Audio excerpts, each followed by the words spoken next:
श्रीलंका का सबसे ऊंचा बिंदु माउंट पेड्रो पहाड़ है, जिसकी ऊंचाई 2524 मीटर है। इस पर चढ़ाई करने की मना है क्योंकि इसे सैनिक कार्यों के लिए उपयोग किया जाता है। श्रीलंका प्रति व्यक्ति आमदन के हिसाब से भारत के बाद साउथ एशिया का दूसरा सबसे अमीर देश है। साउथ एशिया में श्रीलंका के लोग सबसे ज्यादा पढ़े लिखे हैं। यहाँ पर साक्षरता दर 92% है। 1800 ईसा पूर्व में श्रीलंका के समुद्री इलाकों पर अंग्रेजों ने अधिकार कर लिया था और 1818 ईसा पूर्व के कैंडी के राजा के आत्मसमर्पण के बाद पूरे श्रीलंका पर अंग्रेजों का अधिकार हो गया। दूसरे विश्व युद्ध के बाद 4 फरवरी 1948 को श्रीलंका को अंग्रेजों से आजादी मिली। श्रीलंका पहला देश है जिसका पहला प्रधानमंत्री एक महिला थी।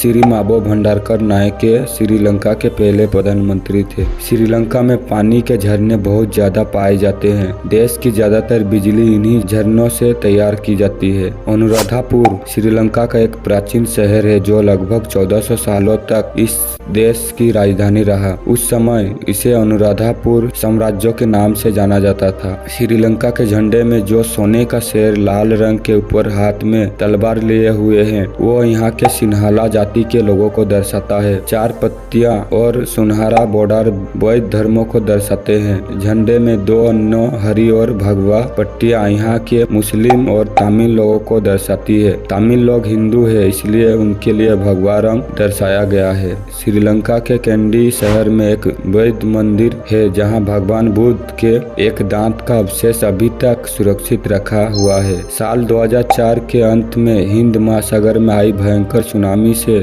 सबसे ज्यादा नुकसान श्रीलंका को ही हुआ। इस सुनामी की वजह से लगभग 2 लाख लोग मारे गए थे, जिसमें से 40,000 अकेले श्रीलंका के थे। श्रीलंका का एकमात्र इंटरनेशनल एयरपोर्ट कोलंबो शहर में है। 20वीं सदी की शुरुआती में श्रीलंका में लगभग 10 से 15,000 हाथी हुआ करते थे, लेकिन अब इनकी संख्या घटकर 6,000 के करीब रह गई है। श्रीलंका का मुख्य भोजन चावल और कड़ी है। यहाँ की पारंपरिक थाली में आपको चावल और कड़ी के साथ कई तरह की सब्जियां, सलाद, मसालेदार मांस व मछलियाँ एक साथ मिलेगी। यहाँ गुड़हल के फूलों को उबालकर एक खास तरह की कड़ी बनाई जाती है। दोस्तों, इसी के साथ आज का ये एपिसोड यहीं पे खत्म होता है। मिलते हैं अगले एपिसोड में।